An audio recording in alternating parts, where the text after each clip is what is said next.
Olá, pessoal, sejam todos bem-vindos a esse curso de Direito Constitucional.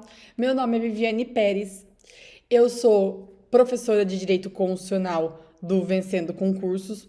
Além disso, eu sou analista do Ministério Público do Estado de São Paulo, sou professora da graduação de Direito e sou mestranda em Direito. Eu queria conversar com vocês, nós vamos ter muito tempo para conversar sobre direito constitucional. E você saiba que é uma matéria super importante para a sua aprovação no concurso. Por quê? Porque direito constitucional cai em todos os concursos praticamente, né? Tanto de nível médio como nível superior. Então aqui nós vamos ver os pontos mais importantes de direito constitucional no concurso. Todas as minhas aulas vão ter questõezinhas para nós respondermos, para vermos como aplicar a matéria, aplicar o assunto estudado em questões, ok? Então vamos juntos nesse caminho da sua aprovação. Com certeza você vai ser aprovado. Se você estudar, se dedicar, assistir às aulas e refazer questões, não tem como não ser aprovado, né? A gente estuda, se dedica e a nossa vitória vem em algum momento, ok? Vamos começar essa matéria que é a melhor matéria, é uma matéria muito gostosa de estudar, é uma matéria fácil até quando nós estudamos de maneira correta.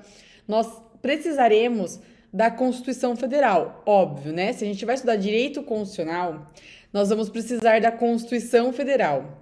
A Constituição Federal, ela tem meio digital, né? Você consegue no Google, como digitando Constituição Federal e vai aparecer no site do Planalto.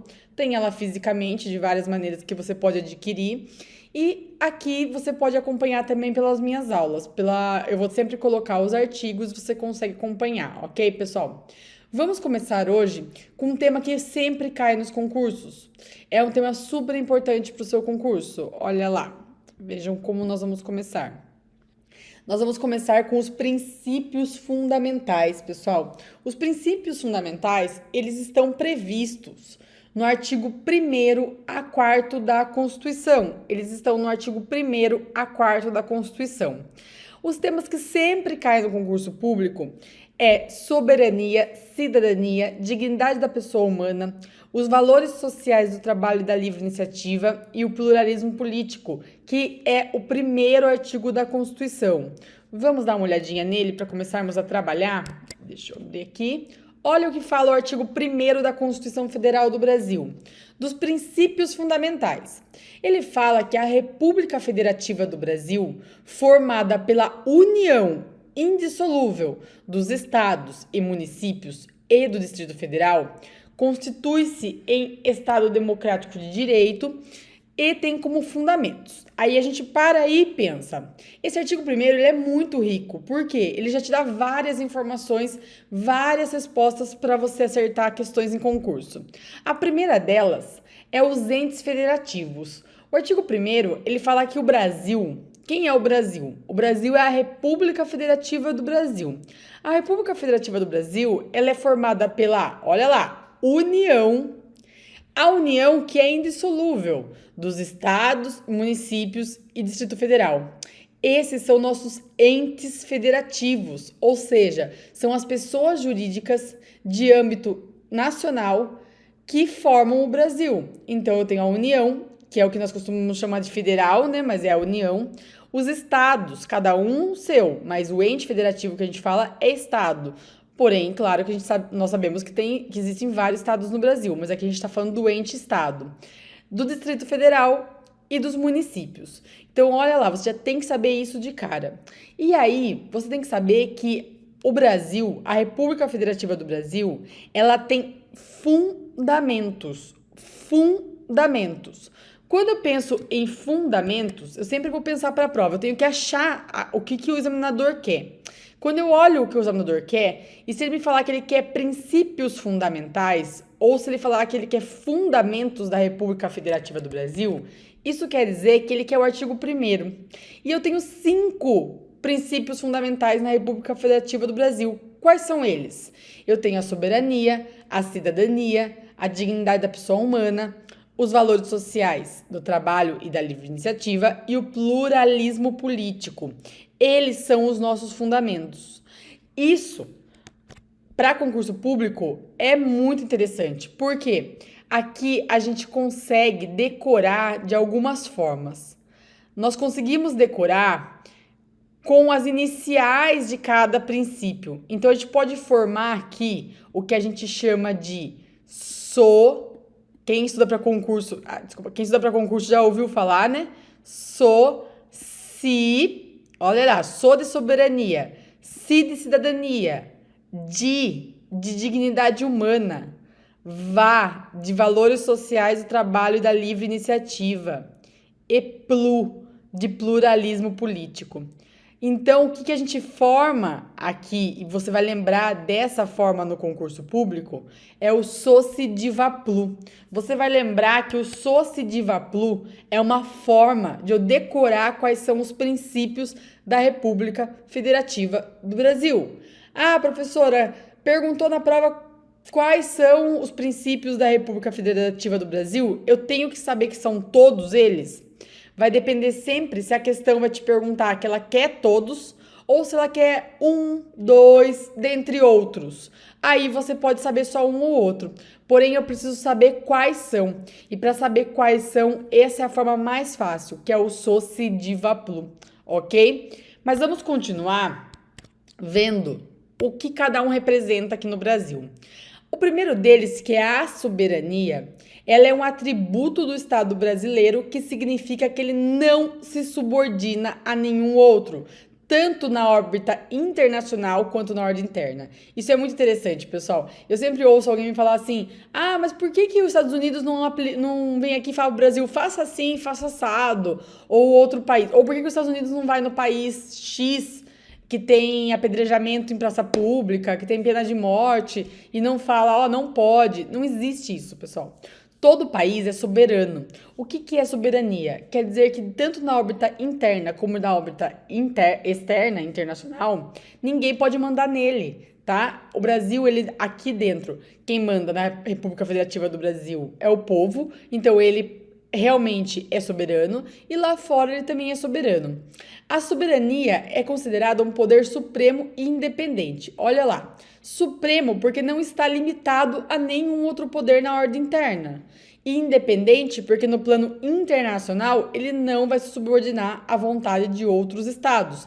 Outros estados aqui, pessoal, com E maiúsculo, né, quer dizer países. Quando a gente fala estado nesse sentido, estado na órbita internacional, nós estamos falando de país. O Brasil é um estado brasileiro, tá? Os Estados Unidos é Estados Unidos, né? Então, assim, sempre a gente usa o estados como, na órbita externa, na órbita internacional, como país. E aí, um exemplo, que internamente o Estado prevalece sobre grupos sociais intermediários como família, escola e igreja. Você pode achar que a regra da sua igreja é a melhor do mundo, ou a da sua família, da sua casa, ou a da escola. Porém, qual vale mais? A que vale é a ordem, a regra estabelecida pela Estado República Federativa do Brasil. Se você mora no país, você tem que obedecer às regras dele, tá? Então, eu não concordo com a regra X do Brasil, mas se você está aqui dentro, você vai ter que concordar. Eu não concordo de existir prisão, de as pessoas serem presas. Você está dentro da Organização Brasil, da República Federativa do Brasil, a partir do momento que alguém comete um crime, ela vai sofrer as sanções penais. É assim que funciona a regra do jogo. Para que isso? Para funcionar o sistema, né? Para funcionar um país, tá? Então, não se sobressai as regras sociais, os grupos sociais. Quem se sobressai sempre é o país, sempre é o Estado. E na órbita internacional, o Estado somente submete às regras em relação às quais manifestar livremente o seu consentimento. Então, o Brasil vai lá e assina um decreto internacional, assina um tratado e fala, olha, eu quero participar desse tratado. Então, eu quero jogar esse jogo. Se eu quero jogar esse jogo, daí eu tenho que obedecer às regras do jogo, né? Então, o Brasil ele só vai se submeter ao que ele quiser, ao que ele der livre consentimento. O que ele não quiser, ele não participa. Nenhum país pode vir aqui e falar, faça assim ou faça assado. Não, é só o que a gente concordar, então é só o que a gente assinar, ok? E o segundo princípio fundamental da República é a cidadania. A cidadania, por sua vez, demonstra o compromisso do legislador constituinte com o povo, pessoal. A cidadania é o que liga, é o que faz o vínculo do país com o povo. Por meio desse fundamento, busca-se que a participação popular nas decisões políticas do Estado seja crescente, o que é garantido ao longo do texto constitucional por meio do voto, da iniciativa popular, das leis e de outros instrumentos. Então, lembre-se sempre, cidadania é o que faz o povo ter o título de cidadão. É o que liga nós ao país, é o que faz com que nós consigamos alterar as regras do país. E assim com o tempo vai evoluindo, né? Vai mudando o que o país pensa, como o país age, como o país evolui, ok? O terceiro princípio fundamental, e hoje um dos mais proclamados, mais em altas e mais pedidos em concurso público, é a dignidade da pessoa humana, tá? Que a gente ouve falar como direitos humanos, tal, mas o princípio em si, que é a dignidade da pessoa humana, consiste no valor fonte do ordenamento jurídico, a base de todos os direitos fundamentais. Trata-se de princípio que coloca o ser humano como preocupação central para o Estado brasileiro. A proteção às pessoas deve ser vista como um fim em si mesmo. Sempre lembre-se que o nosso Estado, o nosso país, ele é um país voltado com a preocupação do ser humano. Então, o Estado brasileiro, ele coloca o ser humano como centro da sua preocupação. Então, nesse caso, a nossa Constituição, que é chamada de Constituição Cidadã, ela está voltada a preservar a dignidade da pessoa humana. Então, sempre que tiver dois direitos em conflito e esses dois tiver um prezando pela dignidade da pessoa humana, é esse que a gente vai considerar como mais importante. Então, pense na pandemia, que nós tivemos vários conflitos, né? Mas o maior deles sempre foi a economia, que no final a economia também vai gerar uma dignidade humana, mas ali, aquilo que eu estava de frente com ele, com aquela verdade, era a economia e a saúde, certo? Era o que estava mais de frente comigo ali na pandemia. Tinha a saúde e a economia. O que eu preservo primeiro? Preservo primeiro a saúde, porque a saúde é o que está mais ligado com a dignidade da pessoa humana, aquelas pessoas que eu preciso preservar. E depois eu vou pensar na economia, que também vai gerar uma dignidade da pessoa humana. Mas pense sempre que o valor mais importante para nós, no Brasil, na República Federativa do Brasil, é a pessoa, tá? E aqui, um exemplo é, segundo o STF, a dignidade da pessoa humana é princípio supremo e significativo vetor interpretativo. Então, sempre que o STF tiver uma decisão para tomar, ele vai tomar com base no princípio da dignidade humana. Tem a súmula 11, a súmula vinculante 11, que fala de algemas, depois dá uma olhadinha se você tiver interesse. A súmula vinculante 11, ela dá um exemplo, ela fala que as pessoas não vão ser algemadas sem necessidade, tá? Só em necessidade e justificado. A pessoa que está algemando teria que justificar. Por que isso? Para não afetar a dignidade humana, porque a dignidade humana vem primeiro. A súmula vinculante 14, ela fala do direito do defensor, do advogado, acessar a inquérito policial. Também é baseada na dignidade da pessoa humana, porque o defensor, para defender aquela pessoa, ele precisa ver o que está encartado nos autos. Também, se tiver curiosidade, dá uma lida na súmula vinculante 14. E a súmula vinculante 56, que é a que fala de falta de estabelecimento penal. Se eu não tenho estabelecimento penal adequado, eu não poderia manter a pessoa encarcerada, não poderia manter a pessoa presa em um lugar que não esteja compatível. Também, se quiser dar uma olhada, as 3 súmulas vinculantes são exemplos de súmulas que o STF utilizou como princípio mãe, como princípio base, a dignidade da pessoa humana, ok? E aí, eu tenho os valores sociais do trabalho e da livre iniciativa. Esse princípio fundamental, ele fala que o Constituinte reforça que o Estado é capitalista. Claro, nós também precisamos de dinheiro, nós precisamos de economia. e que trabalho é um valor de nossa sociedade, merecendo até mesmo a posição de direito social. Então, além de a gente prezar pela dignidade humana, também nós prezamos pelo valor social do trabalho, porque é ele que vai fazer vai ser ele que vai fazer com que a gente seja pessoas dignas, né? Que tenhamos uma dignidade e da livre iniciativa. Também é um princípio fundamental. E o último princípio fundamental é o pluralismo político. Ou seja, o Brasil não é um país de, de bipolítico, igual os Estados Unidos, por exemplo, que é republicano ou democrático.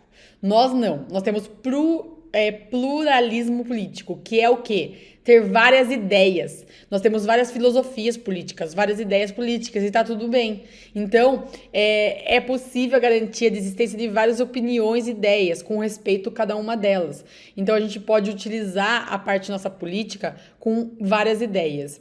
É diferente, pessoal, de pluripartidarismo, que seria ter vários partidos. Nós também temos o pluripartidarismo, mas o pluripartidarismo, ele não é um princípio fundamental da República. Ele vai ser visto depois como um direito do direito, ele é um direito dos direitos políticos, tá? Então ele vai entrar lá em direitos políticos. Aqui, o direito fundamental, e você vai decorar isso para sua prova, é o pluralismo político. Por que eu estou dizendo isso? Porque várias provas de concurso, eles trocam a palavra. Eles colocam, de vez pluralismo político, colocam pluripartidarismo. E não é a mesma coisa. Pluralismo político é ter várias ideias, é permitir que no Brasil se tenha várias opiniões e ideias com respeito ao pensamento político, tá? E aí, então, aqui, ó, a dica que eu tinha dado antes, só para reforçar para vocês, o artigo 1º, então, o que que ele traz? Ele traz o socidiva plu. E o que é o socidiva plu para a prova? Ele é os fundamentos da República Federativa do Brasil. Você que está estudando vai colocar aí no seu caderninho, que pode vir na prova como fundamentos da República Federativa do Brasil, assinale a alternativa que traz os fundamentos, ou pode vir como princípios fundamentais da República Federativa do Brasil. As duas coisas são a mesma coisa, ok? Princípios fundamentais ou fundamentos da República Federativa do Brasil. Fechou? Pessoal, era isso que eu tinha para falar para vocês hoje. Era isso que nós tínhamos que ver sobre princípios fundamentais. Na próxima aula, a gente continua a Constituição Federal nesse início e você já vai pegando o jeito, já vai respondendo algumas questões e a gente já vai ficando craque nisso, ok? Vejo vocês na próxima aula, pessoal. Obrigada pela presença. Até mais. Tchau, tchau. Você acaba de assistir a uma aula ou uma parte das muitas aulas que nós temos aqui no nosso curso online preparatório Gabaritando o TRF5. E temos o curso tanto para técnico como para analista. E, bom, se você chegou até aqui é porque gostou, não é verdade? Então fica comigo que eu tenho um recado importante para te passar. Nós montamos os cursos preparatórios Gabaritando o TRF5, em que você vai ter tudo o que precisa. Você vai ter acesso imediato aos cursos, acesso ilimitado, poder assistir às aulas quantas vezes você quiser. Vai ter no curso aí teoria e questões comentadas, material em PDF, apostilas, caderno de questões, ou seja, curso completo para a sua aprovação. Agora visualiza aqui comigo o que nós fizemos aí de promoção especial para que você possa, né, adquirir o nosso curso preparatório. Olha só, o curso de analista, valor de lançamento, tá, gente? De R$ 697 reais por apenas R$ 347 reais ou 12 vezes de R$ 34,65. Já o curso para técnico judiciário na área administrativa, de R$ 497 reais por apenas R$ 247 reais à vista ou 12 vezes de R$ 24,65. Para você adquirir um dos cursos, você vai fazer o seguinte: abaixo do vídeo aí, na barra de descrição ou na barra de comentários, vai ter um link, aliás, dois links, tá? Um para analista e outro para técnico. Lembrando, quem adquirir o curso para analista também vai ter direito aí, na verdade, ao de técnico, mas lembrando, né, que você estudando aí para analista, Obviamente vão faltar algumas poucas matérias para você fechar também para técnico, dá para fazer as duas provas. Então os links estarão abaixo do vídeo, tanto para analista como para técnico. Você vai clicar no link do curso que você deseja adquirir e iniciar a sua preparação aqui com a gente no Vencendo Concursos, ok? Bom, é isso, vou ficando por aqui. Um grande abraço para vocês. Vou estar te aguardando dentro da plataforma. Então clica aí no link, já faz a sua matrícula e inicie a sua preparação, tá certo? Grande abraço e até a próxima oportunidade. Valeu, até mais!